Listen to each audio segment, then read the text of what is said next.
दिल्ली की सल्तनत पर कब्जा करने के लिए प्रधानमंत्री नरेंद्र मोदी फिर से तैयार हैं और तीसरी बार कैसे नरेंद्र मोदी देश का सत्ता और कैसे दिल्ली की हुकूमत पर कब्जा कर लें, इसको लेकर अभी से एनडीए और भाजपा की तरफ से कई तरह के नारे देने की तैयारी हो रही है और कई भी नारे आ भी चुके हैं।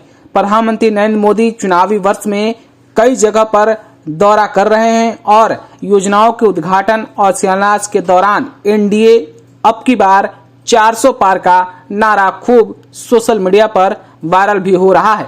लेकिन सवाल है, हस्तिनापुर की गद्दी पर कब्जा करने के लिए क्या इतना ही काफी है? जिस तरीके से एनडीए अब की बार 400 पार के नारे लगाए जा रहे हैं, क्या उस एनडीए में सब कुछ ठीक ठाक है, सब कुछ अच्छा चल रहा है? सवालों के बीच में भाजपा कोर कमेटी की बैठक हो रही है और सबसे बड़ा सवाल है बिहार को लेकर। बिहार में एनडीए का मकड़ा जाल या झोल इतना बड़ा है, शायद भाजपा के लिए ये टेंशन मौजूदा समय में बहुत ही मुश्किल दिख रहा है।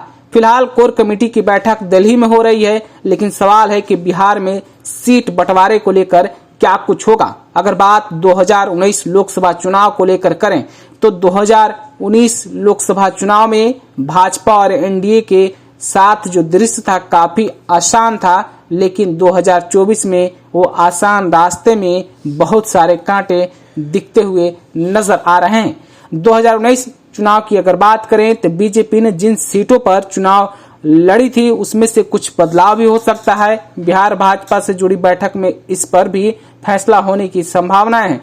बिहार को लेकर चर्चाएं भी कई तरह की हो रही है। बैठक में शामिल होने के लिए बिहार के दोनों डिप्टी सीएम दिल्ली में मौजूद रहेंगे। बैठक में एनडीए घटक दल की तमाम नेताओं की भी नजर रहेगी। अगर बात 2019 लोकसभा चुनाव की करें तो भाजपा ने 17 सीटों पर उम्मीदवार उतारा था और 17 में 17 जीत मिली थी, यानी कि जीत का प्रतिशत 100% था। लेकिन 2024 लोकसभा चुनाव में भाजपा अपने जीते हुए कई सीटों को भी एनडीए में सामंजस्य की स्थिति को बनाए रखने के लिए छोड़ने की स्थिति में फिलहाल जरूर दिख रही है, या कहें कि छोड़ने का प्लान भी बन चुका है। इस पर भी चर्चाएं हो सकती है।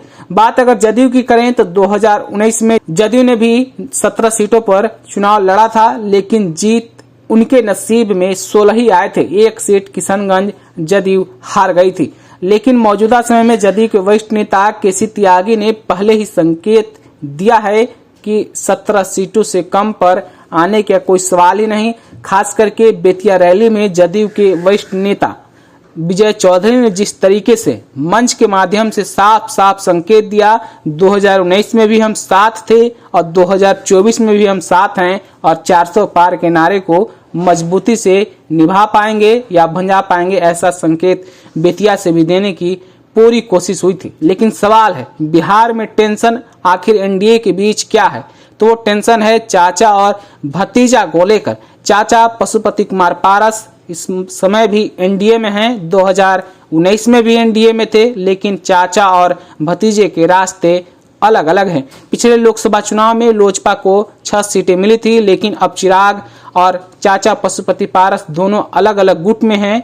तो ऐसे में चिराग फिर से अपने लिए 6 सीटों की मांग तो कर रहे हैं, लेकिन मिलना बहुत मुश्किल दिख रहा है। पिछले दिनों प्रधानमंत्री नरेंद्र मोदी ने 2 बार बिहार का दौरा भी किया, लेकिन उस दौरे से प्रधानमंत्री नरेंद्र मोदी के हनुमान कहे जाने वाले चिराग पासवान नदारद दिखे, कहीं आसपास भटकते हुए भी नजर नहीं आए हैं। हालांकि चिराग पासवान और पशुपति पारस में अभी तक कोई राजनीतिक समझौता नहीं हो पाया है। यही भाजपा और एनडीए के लिए बिहार में टेंशन का सबब बना हुआ है।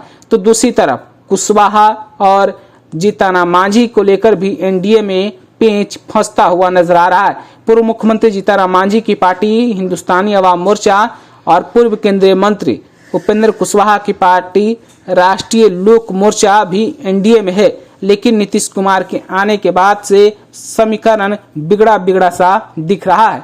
लोकसभा की बात करें तो कई लोकसभा सीटों पर मांझी और उपेंद्र कुशवाहा की तरफ से दावा तो ठोका जा रहा है। हालांकि मांग पर कितना कुछ चर्चाएं होंगी, कितनी बातें मानी जाएंगी, ये सबसे बड़ा सवाल है। लेकिन इतना तो जरूर है कि मांझी को 1 या 2 सीट मिल सकता है, तो उपेंद्र कुशवाहा को भाजपा की जो राय है उसमें भी 1 या 2 ही सीट पर चर्चाएं होने की बात है। लेकिन सबकी नजरें और सबसे बड़ा सवाल चिराग पासवान और पशुपति कुमार पारस के बीच में है।